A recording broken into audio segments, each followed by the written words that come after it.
Bismillahirrahmanirrahim. Assalamualaikum warahmatullahi wabarakatuh. Kembali lagi dengan channel saya Yusleha Yusuf. Alhamdulillah ya teman-teman, mudah-mudahan kita semua tetap dalam lindungan Allah Subhanahu wa taala, tetap dalam keadaan sehat walafiat. Amin. Kayak bilang amin. Bilang amin. Amin.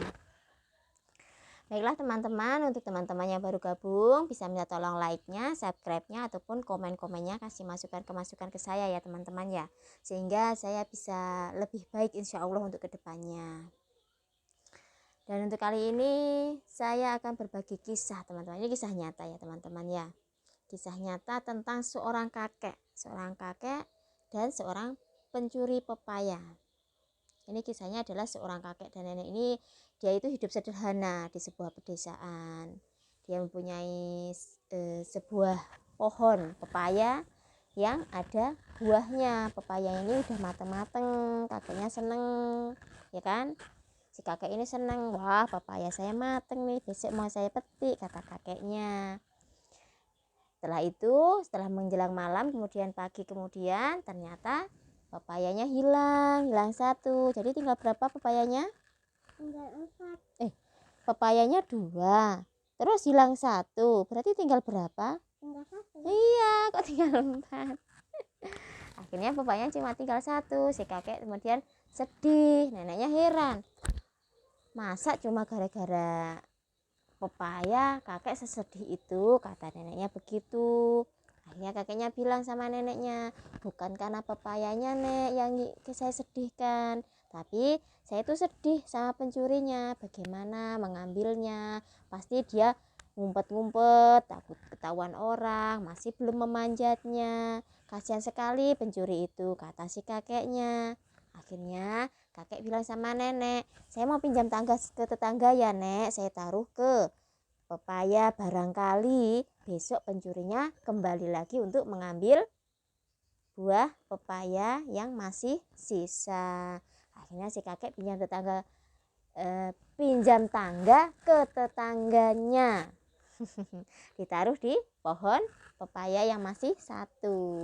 Kemudian malam tiba, pagi tiba, tapi apa yang dilihat sama si kakek? Pepayanya masih utuh, tetangganya nggak bergeser. Malam berikutnya demikian, berharap si kakek pencurinya mau mengambil pepaya itu, tapi tetap tidak diambil. Akhirnya kakeknya bingung, kok pencurinya nggak ngambil pepaya ini ya, padahal udah saya siapkan tangga biar tidak susah payah untuk mengambil pepayanya. Kemudian tiba-tiba datang seorang lelaki dengan membawa 2 buah pepaya yang kakek ini belum pernah kenal siapa ini anak pemuda ini. Datang kemudian mengucapkan salam dan masuk ke rumah kakek. Dia mengakui bahwa dialah telah mengambil pepaya kakek yang sebelumnya. Kemudian kakeknya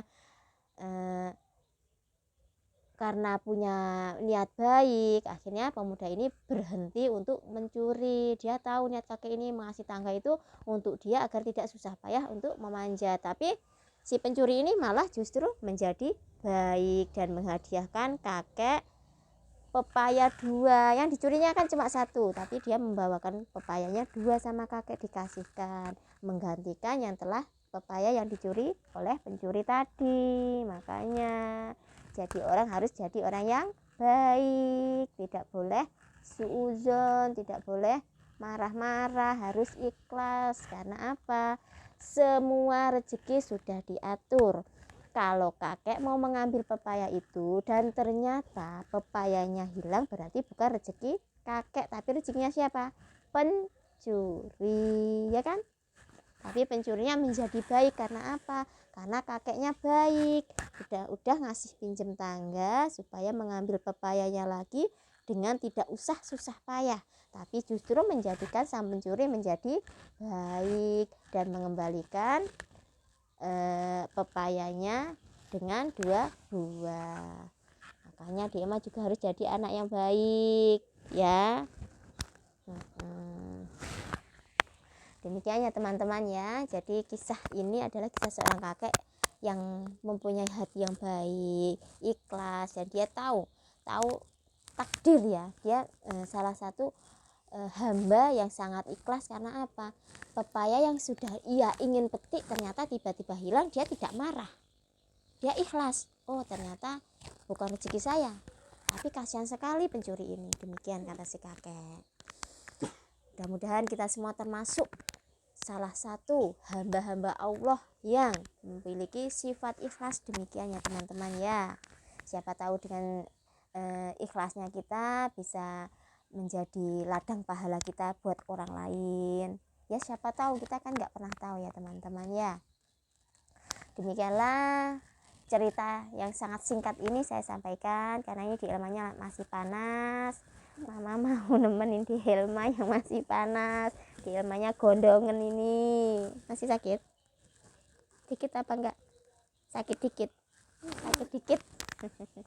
Di Helmanya masih minta ditemenin terus. Jadi insya Allah mudah-mudahan di pertemuan berikutnya saya masih bisa berbagi kisah-kisah yang lainnya teman-teman. Mudah-mudahan bermanfaat bagi kita semua. Jika ada salah-salah kata mohon dimaafkan, karena kebenaran yang milik Allah Subhanahu wa ta'ala. Demikian saja ya.